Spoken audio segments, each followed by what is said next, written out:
Good morning, I'm Gretchen Ho. We're coming to you live this 10th day of July. It is a Thursday, bringing you Morning Matters because your mornings matters. Get to the stories that matter today. The U.S. has increased tariffs on Philippine goods. The rate has been raised to 20% though, up from the 17% announced last April. In response to rising concerns over gambling, Pagcor is launching a new support initiative. The agency will operate a 24/7 counseling hotline to provide immediate assistance to individuals struggling with gaming addiction. And as some senators welcome the possible entry of Kiko-Bam and Bam into the majority, the Duterte bloc has separately committed its support for Senate President Chis Escudero. Welcome to our program, Morning Matters, where we talk about the issues you need to know for the rest of your day. Now, first on the agenda. U.S. President Donald Trump has set a 20% tariff on Philippine goods, higher than the 17% rate previously announced in April. The new rate, set to take effect on August 1, was revealed in a letter sent to the Philippine government, along with 5 other countries. Now, this is part of Washington's push to finalize new trade deals as Trump revisits tariff policies initially floated earlier this year. The move marks a significant increase from the 10% base tariff imposed on most trading partners. Some House lawmakers agree with a new survey showing that nearly half of Filipinos believe the Senate is deliberately delaying Vice President Sara Duterte's impeachment trial. Here is the report. It's been 5 months since the House of Representatives transmitted the articles of impeachment against Vice President Sara Duterte to the Senate. But so far, no pre-trial has taken place. A new social weather station survey shows that 44% of 1,200 respondents believe the Senate is deliberately delaying the trial. Several congressmen agree, saying the Senate is just dribbling the ball on the impeachment case.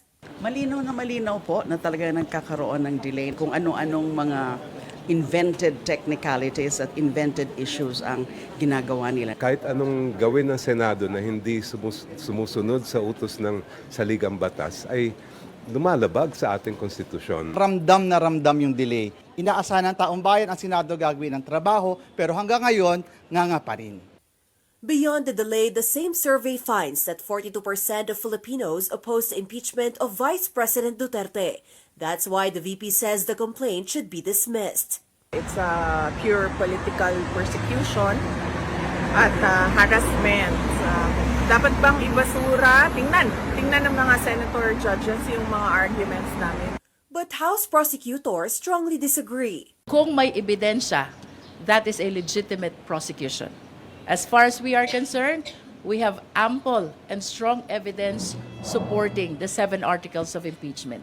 The Senate is expected to convene as an impeachment court on July 29 when the 20th Congress opens session. Former Trade Undersecretary Ruth Castelo has been named as the newest spokesperson of the Office of the Vice President. In her first press briefing, Castelo said the OVP will no longer request confidential funds for next year. She said it is now up to the Budget Department whether or not to allocate confidential funds for their office. When asked if the Vice President had specific instructions, Castelo said she was told to be straightforward and not be an attack dog. She is the third to be appointed as OVP spokesperson, succeeding POA and Attorney Reynold Munsayak. I'm here as spokesperson for the Office of the Vice President. I am not here to sling any mud to anyone. And my marching order actually from the Vice President is to be forthright in the message that I will need to convey. And these are the accomplishments and the projects, the programs, and what exactly is the Office of the Vice President doing. Meanwhile, Philippine Charity Sweepstakes Office Chairman and former Regional Trial Court Judge Felix Reyes has denied claims that he was involved in fixing cases for businessman Atong Ang. Now, this follows accusations made by whistleblower Julie Patidongan, also known as Totoy. Reyes challenged Patidongan to name any specific case involving Ang or the missing sabongeros that he allegedly influenced. He added that he is open to the Bureau of Immigration releasing his travel records since his retirement from the judiciary in October of 2021. The PCSO chief questioned the timing of the claim, pointing out that it surfaced just a day after he filed his application to become the next ombudsman. Now, despite the controversy, Reyes said he is fully prepared to cooperate with any official investigation to clear his name of what he called baseless accusations. A group of lawmakers has filed a bill seeking to raise national awareness on the Philippines' claims over the West Philippine Sea. House Bill 1625 requires all schools to legally mandate teaching the 2016 arbitral ruling and the legal basis of the Philippine jurisdiction over the West Philippine Sea to elementary and high school students. Now, according to Akbayan Party List, the measure aims to counter pro-China propaganda and educate the youth about the country's sovereignty. The group stressed the need to arm young Filipinos with facts amid China's continued expansive claims in the West Philippine Sea. Now, the West Philippine Sea bloc is composed of Representatives Shel Jokno, Percy Sendanya, Dada Ismula, Laila de Lima, Kaka Bagao, and Crisel Lagman Luistro. And coming right up, Pagcor is launching a 24/7 counseling hotline for gaming addiction. All that and more when Morning Matters returns.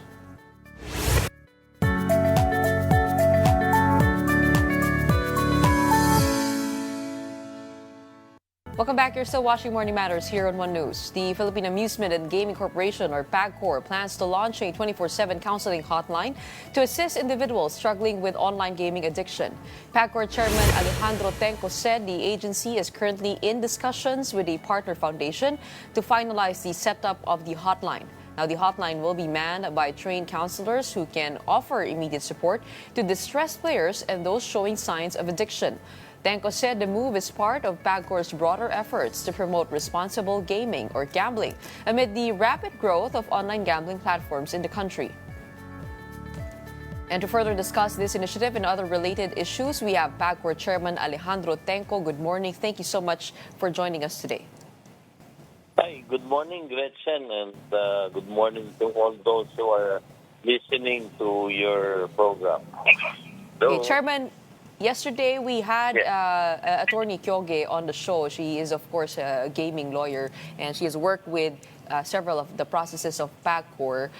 She called for smart regulation of the online gambling industry instead of course, a total ban, which you also called for. But I want to know, what exactly do we have now as a legal framework for these online gambling platforms?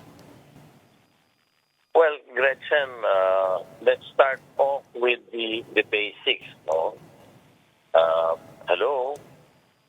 Yes, sir. We can hear you. Hello? Yeah, sorry. Yeah, I'm sorry you're coming in and out. We have the very... Hello? Yes, we can hear you, sir. Go ahead. Yeah, we have the very... Let's start from the basic requirements. Number one, we have what you call a strict KYC, where when one registers, the first thing that we look at is age, no? Because the requirement of Pagcor is for one to be at least 21 years old for you to be able to register and to be able to play a game. You will have to be 21 years old. Hello? Yes, Paul. Yes. Go ahead, sir. We can hear you. I'm sorry. Yeah. Number two, of course, you will have to follow all the operator follows all the rules and regulations of Pagcor, starting from the fact that games that one operator offers should pass through a third-party laboratory testing, just to make sure that all games are fair and within the demands of all the requirements. In fact, these testing laboratories are based outside the Philippines and are used by all gaming operators worldwide. The top is based in Las Vegas, and the second one is based in Macau.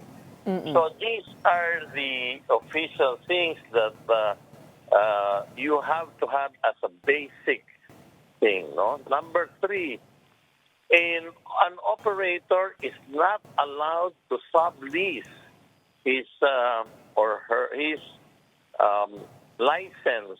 That is very basic because we try to control as much as possible the use of one's license. There have been instances in the past that licenses would be used by other companies. We have new set of rules that we have implemented the last 2 months wherein no licensee can sublease his license. No? So those are the basics. And then, of course, we have a regular monitoring of all these companies where our monitoring team visits all the website, all the companies operating, and checks if these companies are following the rules and regulations that we have set. So these are the basic rules and regulations and structure that we have been using in the last 2 to 3 years. And this is unique to the online gambling framework, or is it across all of the? We have. Well, the age, 21-year minimum age is not only for online gaming but also for land-based casinos that we regulate. No. Good. So, but what I had mentioned are basic things that we implement for online gaming. Okay. Chairman, si Attorney Kyogi also called for the crackdown on illegal gaming sites. Yes. And she's parang it was she cited, I mean, such alarm over these the proliferation of these gambling sites. So how would we know if a site is illegal? And I guess where is Pagcor? I mean, we do see live streamers promoting these illegal gaming sites. At madalas po yung marami po sila, no, talagang matagal sila, tapos maglalabas po yung mga links, and then marami po naloloko through that. I mean, why has Pagcor not cracked down on these illegal gaming sites? Well, first of all, I do not want to use what you mentioned that Pagcor has not cracked down on these illegal sites, no? I just want you to know in the last 2 years, we have monitored close to 11,000 illegal websites.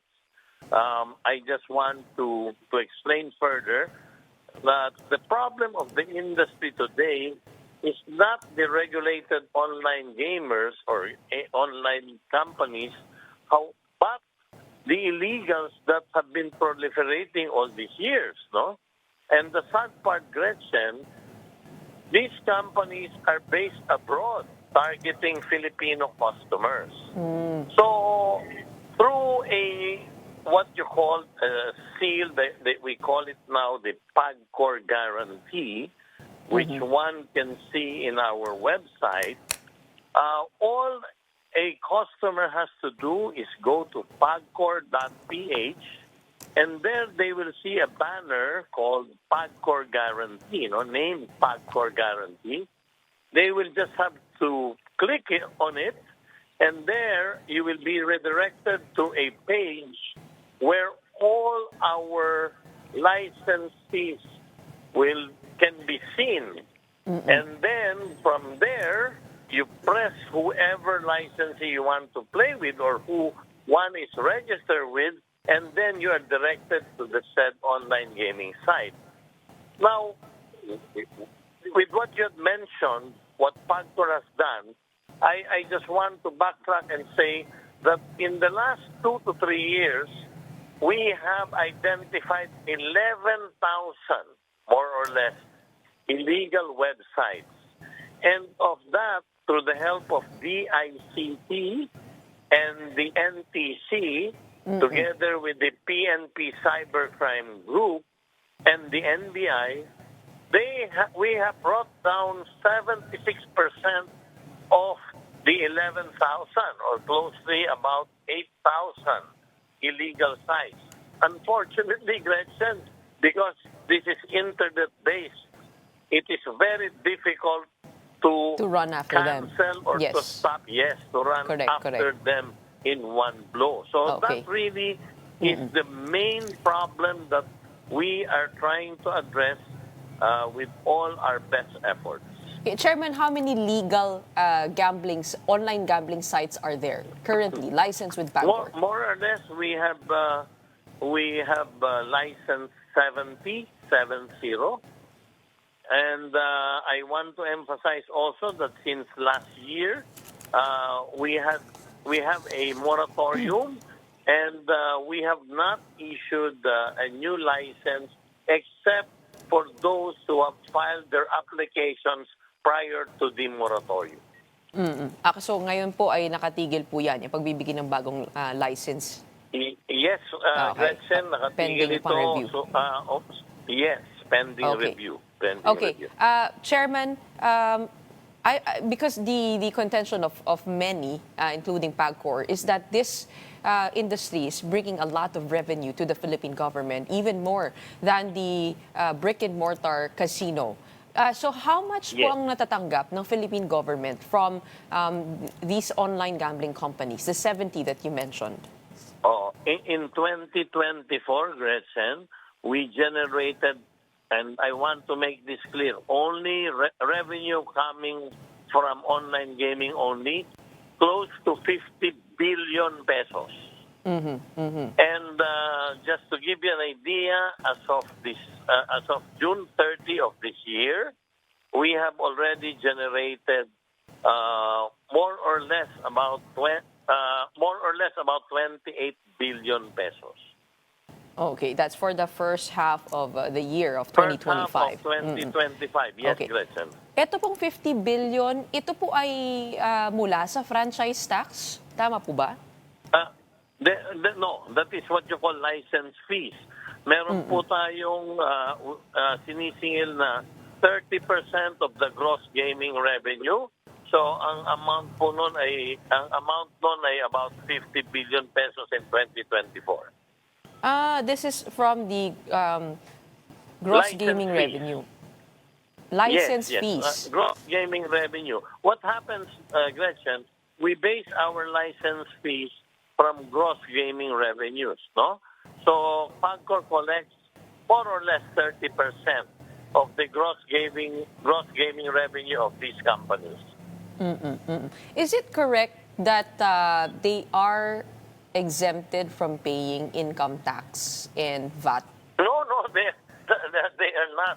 In fact, I was going to say, aside from the fees that we collected, all these companies, online gaming companies, are paying income taxes to the BIR. I know of one, I do not want to name, who paid billions also of pesos in corporate income tax. Yun VAT ang, po. natin. And I can, if you will just allow me, I just want to emphasize that automatic, Gretchen, 50% of the revenue being generated is remitted right away to the National Treasury of the Philippines. 50% yun. And from that 50%, Gretchen, I'm just talking of online gaming. Another thing that maybe not many people know is that we are one company that subsidizes the PhilHealth, yung ating PhilHealth, yung benefit ng mga Filipinos, no? We subsidize from the 50%, so we're talking of 25 million. So about in 2024, under the Universal Healthcare Act, mga 12.5 billion po ang na-subsidize ng Pagcor sa ating PhilHealth benefits. Kasama rin po, do these companies pay VAT along with those income taxes? Meron po silang meron po silang 5% franchise tax po in lieu of other taxes, yun po ang batas. So automatic, they pay also 5% of their gross revenue, this is what we call the franchise tax. So yung po automatic, in lieu of other taxes, magbabayad po sila ng 5%. And in the end, from their gross revenue, after deducting all their expenses, magbabayad po sila ng corporate income tax sa BIR. So uulitin ko lang po, no? So the 5% franchise tax, and then after that would be the license fees? Yes, which is 30% of their gross 30. gaming revenue. After franchise taxes? Yes. Yes, and then pagkatapos income. Gretchen sa huli, yes, after deducting their expenses, just like any corporation in the Philippines, they pay corporate income tax Pwede to po the malaman, Bureau of Internal Revenue. yeah, pwede po malaman which law can we find ito pong taxation structure for the online gambling websites, particularly the licensing fees, because we do see Presidential Decree 1869 that only talked about the 5% franchise tax plus yung 50% Yes. of the government share going to social services. Pero saan po kaya yung yung income taxes and yung licensing fees?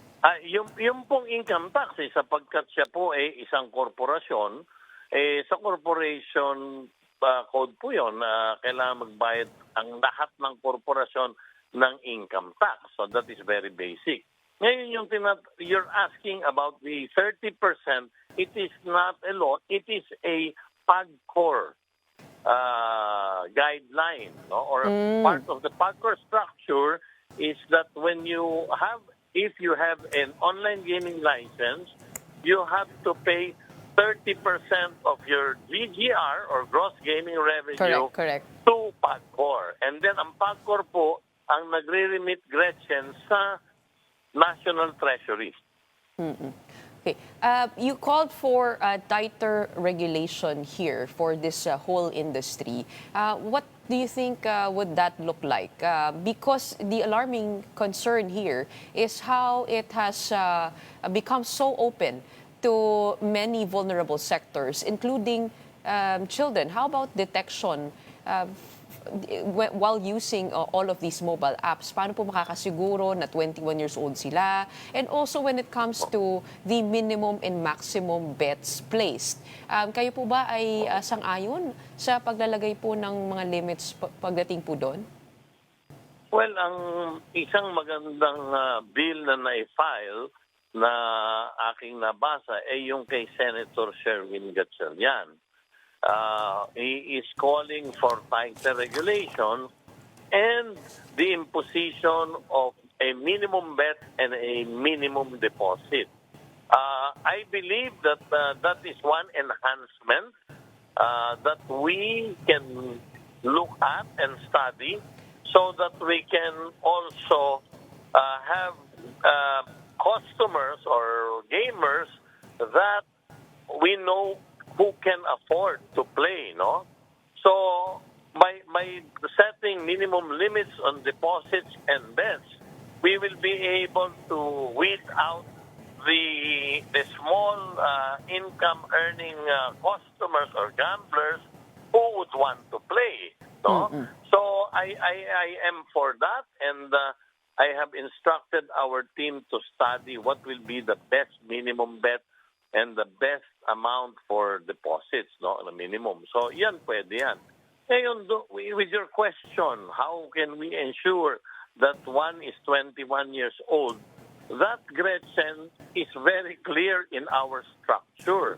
And because of KYC, yung tinatawag na Know Your Customer, clearly, nobody who is 21 years and below can play, no? So once you register, you have to submit all your government ID. Correct. So that is, and then with that, hindi makapaglaro yung bata. Kaya what I'm saying, Gretchen, our real menace or our real problem is the illegal, the RD, illegal operators. Because with them, wala pong KYC eh. Kaya yung problemang sinasabi nga all over na nakapaglalaro yung bata, tumpo yun sa mga illegal sites. I know... Are you looking at the... this. Oo. Go ahead. So, what I just want to say is, I know sometimes nalulusutan tayo ng mga fake IDs. Nalulusutan tayo ng mga documents na nagpapakitang 21 years old ka na pero hindi pala. But I think very clear, hindi po ganun kadami yon. Ang talagang proliferation ng mga hindi sumusunod ay talagang nagmumula sa illegal online gaming operators.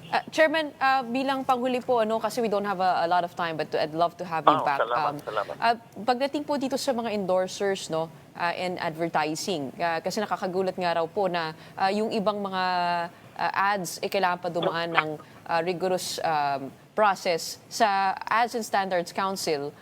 But this one po, yung mga advertising po related to the gambling companies, all fall under the Pagcor's jurisdiction. Tama po ba? Well, hindi nga eh. Ang totoo, wala kaming jurisdiction sa advertising. Pero what I want to inform everybody now, on the 16th of July, Pagcor will be signing a memorandum of understanding with the Ad Standards Council. Alam mo, Gretchen, I was not aware of this. Months ago when we started talking to the ASC, kaya dyan makikita mo proactive ang Pagcor. When we all noticed that all these massive billboards were just mushrooming all over Metro Manila and our tollways, ako mismo na-alarma na. So we got in touch with the Ad Standards Council and quietly we were working on regulation.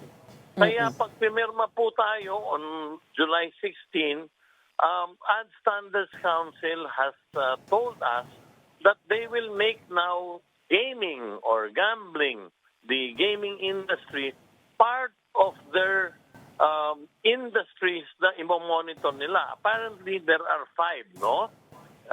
There is alcohol, there is tobacco, there is milk, and there are 2 more. And the decision of the ASC, because of Pagcor's concern, is to now include as the 6th industry, yung gambling, gaming, as an industry that they will monitor. So pretty soon, Gretchen, you will notice mawawala na lahat yung malalaking billboard na yan. ASC will standardize the size. All right. They will make sure that it will not be within a few hundred meters away from the churches or place of worship, schools, and hospitals. And then, hindi na po pwede yung napakalaking mga billboard na nakikita natin halos kasing lalaki na ng mga building. Oo. So, Chairman, will it still be called online yes, gaming? Will it still be called online gaming o papalitan na po to gambling, online gambling? Hindi, online gaming lang. Online gaming. Online gaming. So hindi po totoo na nagbago ng pangalan? Hindi. Online gaming. Alright, okay, sige. Hindi magbabago, Gretchen. Okay, thank you so much for your time. I'm so sorry. We have a lot more to discuss, but in the meantime, yun po muna. Maraming salamat. Pagcor Chairman Alejandro Tenco for joining us today. And when we return, Senator J.V. Ejercito will join us here in the studio to provide context on the most pressing issues, including Senate leadership, online gambling regulation, and his priority bills in the 20th Congress. Stay tuned. Morning Matters will be back.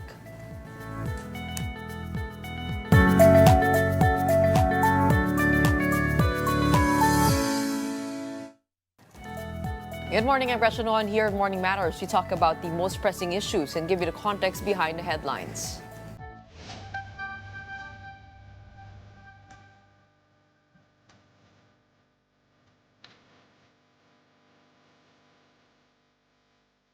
Some senators are welcoming the possibility that Kiko-Bam and Bam Aquino might join the Senate majority bloc. The full story in this report. Senator Bato de la Rosa supports Cheese Escudero staying on as Senate President for the 20th Congress. According to Senator de la Rosa, part of the group they called the Duterte Seven, who have committed to support Escudero are Senators Bongo, Robin Padilla, Rodante Marcoleta, Amy Marcos, and Mark and Camille Villar. De la Rosa could not confirm whether all of them have signed the circulating resolution, but he said he himself has already signed it. He also clarified that Escudero did not offer or promise him any committee position in exchange for his support. De la Rosa added that he did not request for any committee either, as he is still chairing the Committee on Public Order after winning a second term. He said this is also not about the possible impeachment of his ally, Vice President Sara Duterte. His stand towards impeachment is not a factor to our decision in choosing him as our Senate President. Ang pinaka-big factor dyan na nakikita ko lang talaga is yung pagka-open niya. Nakikinig siya. Lahat ng sides pinapakinggan niya. So yun ang nagustuhan namin na liderato. Well, there is the Duterte Seven. There are also talks that Senators Bam Aquino and Kiko-Pangilinan might join the majority bloc.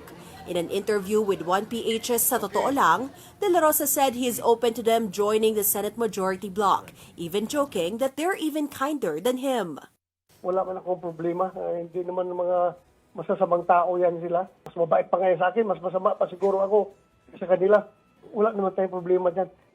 Should it happen, Senator Bongo said he has no problem being in the same majority bloc as Aquino and Pangilinan. Hindi naman porket magkaiba kayo ng partido ay magkasalungat na yung mga prioridad ninyo. Tandaan natin dito, interes ng bayan, interes ng Pilipino ang dapat nating unahin kung kahit anong partido po tayo. Their campaign ally, Senator Risa Hontiveros, said she is not hurt by this possibility. According to her, each senator has the right to make their own decisions. Hindi ako na-hurt dahil yun na nga sabi ko nga, basta patuloy akong maninindigan. Kung ang bawat isa sa amin ay may sariling diskarte, ako rin naman po, mananatili akong independent senator. Aside from the Duterte bloc, the so-called siblings bloc in the Senate has also expressed support for the Senate presidency of Cheese Escudero, and that includes Senator J.B. Ejercito, who joins us now here in the studio. Good morning. Welcome to Morning Matters. Hi, good morning, Gretchen. Welcome nice back. to be here. Nice to see you. Oo nga eh. Not on the racetrack. Okay, tell us more about these alignments happening in the Senate. Siguro kayo po muna, no?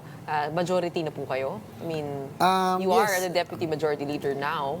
Yes. I'm part of the leadership right now, no, under Senate President Cheese Escudero. I'm at present the deputy majority leader. So I mentioned before in interviews that in case there will be, I'm really torn. No, I'm also very close to former Senate President Tito Soto, who was my Senate President when I was able to pass 2 landmark legislations. No? Yan yung universal healthcare and creation of Department of Human Settlement. So, I really owe it a lot to him. He really pushed me at that time. And he is also my party mate. But at the same time, as mentioned, I'm part of the leadership now of Senate President Jesus Escudero. And it's just proper and probably courtesy that, you know, I'll be one of the last in case there will be alignments to leave him. In the same manner, Gretchen, that when former Senate President Mig Zubiri was replaced, I did not leave him until the last minute. I stuck it out with him. So I gave it to Senate President Jesus Escudero for giving me the trust and confidence. So I will not also abandon him just like that. Kahit po, part kayo ng seatmates group. Well, unfortunately, we are on opposite sides right now, no. But I had a talk with former Senate President Senator Mig Zubiri recently that this is just politics, no, and we may be on different sides at present, but our friendship, I call him brother. I will never forget yung what we have gone through in the past. Okay, marami po nagtataka, bakit po kaya magmamajority sina Bam Aquino at saka si Kiko Pangilinan? Do you have any insight to that? I mean, syempre, sa labas, sa mata ng publiko, di ba? We see party lines. We see galing ito sa Liberal Party o kaya sa Independent Party, may Duterte Bloc. Pero, I mean, sa loob ng Senado, do all of those things matter? At the end of the day, paano nagdedesisyon itong mga senador kung saan sila aanim? I think that's the character of the Senate, Gretchen. No? It's more often that we cross party lines because we are elected. Probably it's because we are elected nationally, so we are more sensitive. And more often than not, as I mentioned, with regards to issues, stand on certain positions, we respect each other. So, in fact, I always talk to our minority leader, our deputy minority leader, Senator Risa Ontiveros, who's one very vocal and very active. You know, I talk to her, you know, I'm very happy that, you know, we often cross party lines, colorblind tayo when it comes to supporting each other on vital measures or issues that that would affect. Like, for example, yung universal healthcare, now, which I sponsored. Even though she was minority leader, she was very, very supportive. And until now, no, of any measure or any things that is connected to healthcare. So usually it boils down to how am I going to get my bills passed? Yes. And committee chairmanships, kasama na po yun? Well, committee chairmanships, I would say, but this time around in the choice of the Senate President, we are holding. I'm an incumbent, so I'm just holding on to my present committee and my present position. But it's true that sometimes when it comes to passage of certain measures or yung mga pet bills, you have to have good relationships with others. No, it doesn't matter if it's minority or the majority. In fact, you know, I really appreciate Gretchen that Senator Coco Pimentel, our majority leader, and Senator Risa Ontiveros, every time I defend a bill, that they would really stand up and scrutinize because it improves. I think it improves, refines the measure. I don't look at it as big obstructions, but I think it refines and improves Sina-challenge lamang kayo sa debate. Di ba? Yes. And as they say, Gretchen, intelligent solutions and the answers are born out of healthy debates. And that's why I miss Senator Franklin Drilon so much. No? He's one of the most diligent minority leaders. And yung pong pinapasok ko yung Universal Healthcare, Department of Housing, I have to really prepare because he really comes prepared. And I think recently, Senator Coco Pimentel and Senator Risa Ontiveros, although there are only two, really played to that role also. Ang impeachment po ba, malaking impluensya dito sa mga formation na to? I think so. I think it's really more of yung trust and confidence in the leadership. No? Right now, Senate President Chis Escudero, I would say, has about 15. In my estimates, I am not sure. Okay. About 15 at least supporting. Votes. Supporting. Former Senate President Tito Soto, 4.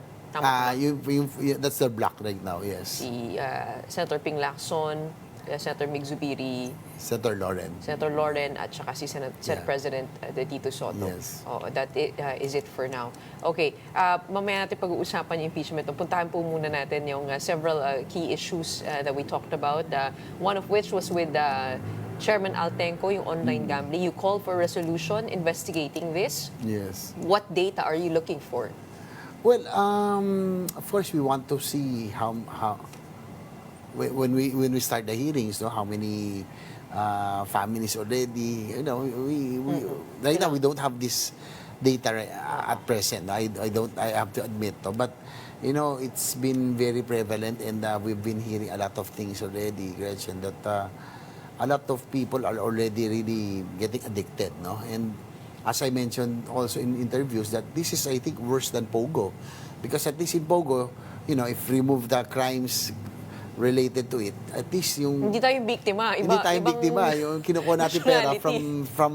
from overseas, no? Kasi offshore gaming. Yes, it's offshore gaming. But this time around, with the online gaming at present, we're victimizing ordinary Filipinos. And ang worry ko, Gretchen, not only ordinary Filipinos, yung mga workers, employees, no, na yung hand to mouth na lang tataya pa na, but also the youth are it's so easy, no, with the use of the phone. Ang inaano ko kasi rito it's very easy, very convenient, especially mga e-wallet apps, no, GCash, Paymaya, and others. It's so easy, 2 steps, 3 steps, you'll be able to access already the gaming applications. So napakadali, no? So I think we can start from there. We have to discourage that... to decouple the gambling sites from the parang enablers sila eh. They're enablers of online gaming applications right now. Pero isa po sa mga problema ngayon na binanggit nga po ng Pagcor, ito nga pong mga illegal gaming websites, no? Na parang nasa 11,000 daw. Pero yun nga lang, most of them or a lot of them are foreign companies who are targeting Filipino customers. I mean, ano po kaya yung maaaring gawin dito to be able to strengthen enforcement? I think we really have to strengthen and give support to our cybercrime units, no? NBI has PNP, the ICT, on how we can curb online gaming operations, especially mga illegal, that what Chairman Altenco mentioned, that this is also alarming kasi kung talagang foreign entity sila, parang in reverse, no? Dati we're hosting the Pogos earning from foreign capital, ngayon baliktad. Tapos they're now trying to victimize Filipinos. And as I mentioned also in my recent interviews, we have to find ways on how we will be able to regulate. If not, in case talagang we have to weigh, no, the social consequences. I was listening to Chairman Tenco kasi sayang din yung revenues that Pagcor is generating. But you have to weigh the social consequences, Gretchen. If it's the cost of a broken family. Are you open to a total ban? That's why I would want to hear and get data, just in case you will have the hearing, on how many families are already victimized or addicted to it. But you're open to it? I'm open to it, yes, yes. Okay.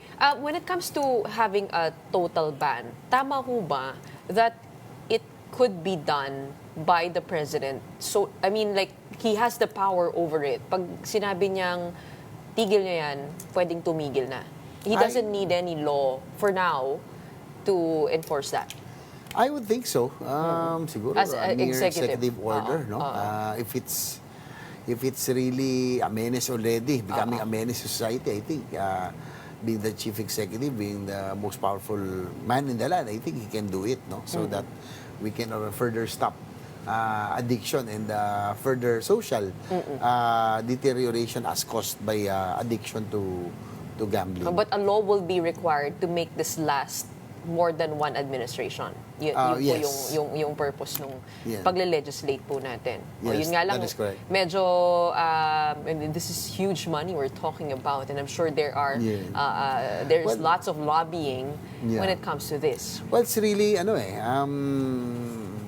you would say tempting if you're in government, that because of the revenues that is being raised through Pagcor, through the online gaming services. Sa akin, I'll be biased kasi doon sa Universal Healthcare, which I sponsor and author. Yun ang funder. Funder is Pagcor, PCSO. But again, you really have to weigh things, Gretchen. You have to, sabi ko nga, paano yung social consequences? We cannot afford people having lives that spiral, go downhill, destroy their families. There are other revenue sources. No? Like, for example, this time in my priority measures, I filed a bill supplemental budget for PhilHealth.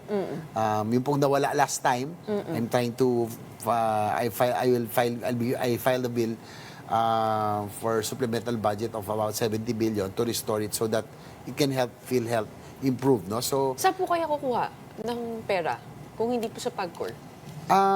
there are a lot of other we can make cuts in other during budget season. We can make cuts in other programs and projects, but This is for the next budget season? just for the next budget season, yes. Okay. Ano po yung nababanggit po ninyo na nawala? I mean, kasi... Well, naging controversial yan, di yung ba? zero. Yeah, Yung zero. zero, yeah. Oo. That's why why did you file a supplemental budget? Well, What did so that take away when that was made zero? Well, yung mga premium contributions of indirect contributors, ito po yung mga PWD, senior citizens, and others, sayang din, but it's about 50 billion. Then 20 billion for the benefit packages, no? Ito po yung open heart surgery and kidney transplant and a lot other packages. So hopefully we can restore it, at least restore the trust and confidence in PhilHealth. Pero yun nga po ang argument nung DOH. Actually, sila mismo nagsabi, no? They're trying to discipline PhilHealth because meron naman silang excess Actually, yes. funds. Hindi po ba pwedeng doon manggaling yun? Or, I mean, bakit nga po ba nagkaroon ng... I mean, what led to that problem in the first place is... Because if you understand budgeting, we usually legislators look at some budgets or programs that there are budgets that are not being used, yung pong so-called park. So pag hindi yan ginagamit, for example, for the year 2023, 2024, talagang kukunin yan and it will be used elsewhere where it will be used for priority programs. No? So that's what happened with PhilHealth na some legislators thought that they have a very big reserve. Actually, because ito brought about by the pandemic, no? Kasi wala masyado operations on tuloy-tuloy contributions, lumaki yung reserve fund pang PhilHealth. And during the last administration of PhilHealth, what happened was tinitipid nila yung mga members because all Filipinos are now considered as members, no? Pag for example, Gretchen may ma-hospital, for example, 100,000 in bill, PhilHealth will only will only cover about 5,000, 7,000 pesos. So it would hardly put a dent, no? Parang hindi mo man mararamdaman. Sabihin nila, but that's a case rate. And I don't think that's an excuse. I'm the author of Universal Healthcare, and our aim is really to lower the out-of-pocket expense of every Filipino. They should have adjusted the case rates long before. And I think what we need to do now is to increase the participation of PhilHealth. Hindi sila... And how are you planning to do that? Are you planning to file another bill when it comes to the benefits? Or could it be just pushing PhilHealth to do more of its job? The Universal Healthcare Law is already a law, no? So I'm calling for... I'm proposing for the convening of the Oversight Committee on the implementation because this is already the 5th year of implementation. It was signed 2019, implemented 2020. It's a 10-year program actually, no? And we want to check or look at the flaws, the weaknesses, so we can make the necessary adjustments. And Gretchen, I'm hoping that in the next 2 to 3 years, I would want PhilHealth to increase its participation in every medical bills. Dapat naman maramdaman ito ng tao. Ilang percent po kaya yung ideal? Kasi sa ibang bansa, parang actually kino-cover nila lahat talaga eh. Yes. Di ba, pumunta sa hospital, libre. Yes. But in the Philippines, what is the realistic percentage of coverage ng PhilHealth? I have to admit, we are still far from it. No? But if in at least 30%, no, 40-50%, if it can be covered by PhilHealth, that would mean a lot already. That would lessen the out-of-pocket expense. But yung pong mga indirect contributors that I mentioned, yung PWDs, senior citizens, and indigents, ang target po natin talaga rito is zero balance billing, meaning they don't have to pay anything because wala naman talaga silang capacity to pay. So target natin for those, for that sector is really zero balance billing. Is it possible to parang put it into law that the PhilHealth should cover this much percentage? Or Well, that's- masyadong mabigat yon financially? Well, that is why we are Going to review. I would want to convene the Oversight Committee 5 years after its implementation because the former PhilHealth administration, sabi ko nga, parang they treated themselves as a private corporation, tinitipid nila yung participation. And then, they will be proud of their reserve funds, of their savings. Hindi tayo private corporation. We are a public corporation. Totoo. Dapat yan ginagamit. Hindi financial institution po. Yes. Oo. And I think they can only say that they are successful if almost all the people are satisfied, that in case they're hospitalized, kung 1,000 man yung kanilang bill, if, PhilHealth answered 30% or even 50%. Different success that will metrics be, yes. probably would be needed. Like, Yes. magkano na shoulder nyo, ilang pasyenteng natulungan, gaano karaming nasaklawa ng coverage na yon. Okay, Senator, I wanted to talk about the impeachment because when you resume the 20th Congress, it will be first on the agenda. There are worries that it could ultimately just lead to a dismissal. Tama po ba na when you go back into session, pag-uusapan po yung answer ad cautelam ng Vice Presidente at you will vote on the motion to dismiss? Well, actually, as a Senator Judges, I as much as possible, we do not want to comment. But, we will just be rest assured that, this is regardless of our personal position on the matter, it's a process, it's a constitutional duty that we have to go through it. So, it depends kung if the Supreme Court, I understand there's a pending case already in the Supreme Court.